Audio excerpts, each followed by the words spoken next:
justement de portail automatisé. C'est le dossier qui nous intéresse cette semaine. C'est la limite, comme je le disais, c'est la protection pour les habitants et tous ces systèmes fonctionnent avec des télécommandes. Alors avec Question Maison, nous nous sommes intéressés à tous ces portails automatisés et même au must, la dernière tendance, le portail automatisé qui fonctionne à l'énergie solaire.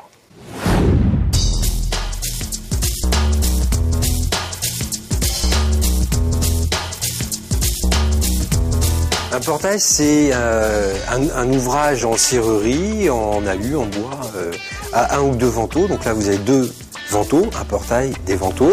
Les motorisations de portail sont apparues dans les années 70. Il y a plein de types de motorisation qui s'adaptent en fonction du modèle et puis de l'esthétique. Oui, mais quand on pose un portail motorisé, cela ne se résume pas seulement à choisir une grille. Il y a tous les travaux de fouilles, de scellement, de préparation de chantier, de câblerie, d'alimentation électrique. Ensuite, il y a la motorisation et après, tous les accessoires électroniques. Quand on y regarde de plus près, les portails motorisés peuvent s'ouvrir de 2 manières différentes, coulissant ou battant. Sur les portails battants, il y a le portail qui va fonctionner par l'intermédiaire de vérins. Et puis, le plus couramment utilisé, entre guillemets, le portail à bras articulés. Sachez que les évolutions technologiques permettent aujourd'hui de dissimuler totalement les mécanismes de motorisation. Ils peuvent être insérés dans les piliers. La motorisation se trouve vraiment ici, à l'intérieur du montant, motorisation tubulaire. On a l'axe de rotation. Le moteur est situé sur la partie haute du portail et le reste, c'est uniquement du pivot. En bas, c'est un simple pivot. On a l'avantage d'avoir une motorisation extrêmement discrète. On n'a pas de caisson enterré au sol, on n'a pas de vérins qui viennent sur la traverse du milieu.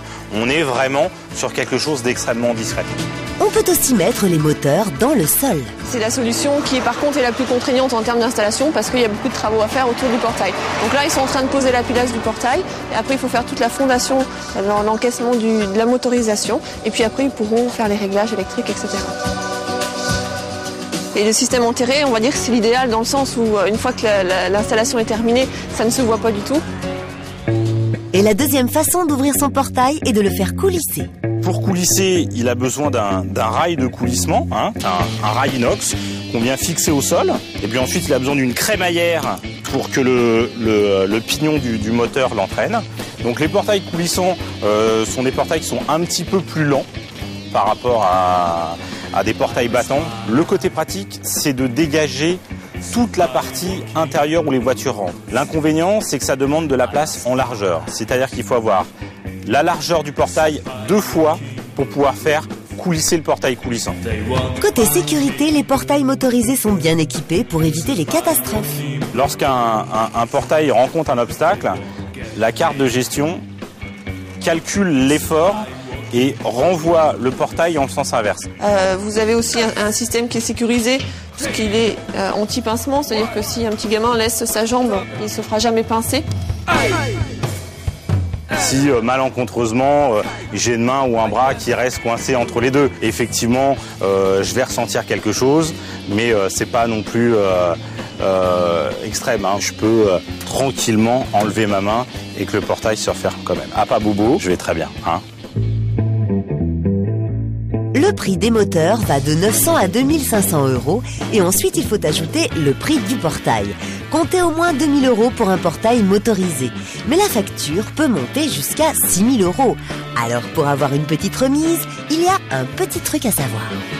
Selon la législation française en vigueur, toutes les maisons qui ont moins de 2 ans, le taux de TVA applicable est de 19,6. Quand la maison a plus de 2 ans, on a le droit d'appliquer une TVA 5,5. Voilà. Il y a une norme aussi au niveau des handicapés, les personnes à mobilité réduite, qui peuvent déduire cette partie d'équipement dans leurs impôts. Ouais. Et si vous voulez être écologique, il existe une solution. On peut trouver comme nouveauté ce qui est énergie renouvelable, un peu les grandes nouveautés, c'est-à-dire tout ce qui marche à panneaux solaires. Pourquoi pas utiliser cette énergie qui nous tombe du ciel ? Du coup, Marie-Lou a contacté Alexandre Chavreau qui fabrique des portails à panneaux solaires. Explication. Les panneaux solaires vont alimenter les moteurs de la motorisation. On est sur une habitation donc de type ancienne. Bien évidemment, les propriétaires, eux, voulaient pas enlever en fin de compte ces pavés, donc pas de tranchée à creuser, donc on n'aura absolument aucun fil à poser. C'était vraiment l'installation qui pouvait nous convenir le mieux. Allez, c'est parti!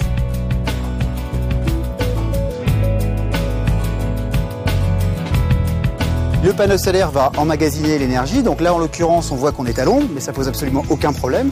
Le panneau solaire a besoin de lumière, il n'a pas besoin d'avoir une exposition directe du soleil, uniquement de la luminosité. Et la nuit, ça marche aussi? Bien évidemment, puisqu'on a emmagasiné l'énergie pour que ça puisse s'ouvrir le jour, la nuit, par temps clair bien évidemment, par temps sombre, etc. En plus d'être écologique, le portail à panneaux solaires est le moins cher sur le marché. Cette motorisation-là, donc qui est vendue en grande surface, coûte 799 € l'ensemble. Donc voilà la télécommande. Merci beaucoup. Alors, inauguration. Oui. Oh, c'est vraiment formidable. Superbe. Superbe. Qu'ils soient solaires ou électriques, tous les portails sont munis d'un déverrouillage qui permet de les ouvrir manuellement en cas de panne. Et pour couronner le tout, ce portail ne fait aucun bruit. Par conséquent, Mimi la Ponette circule sans problème.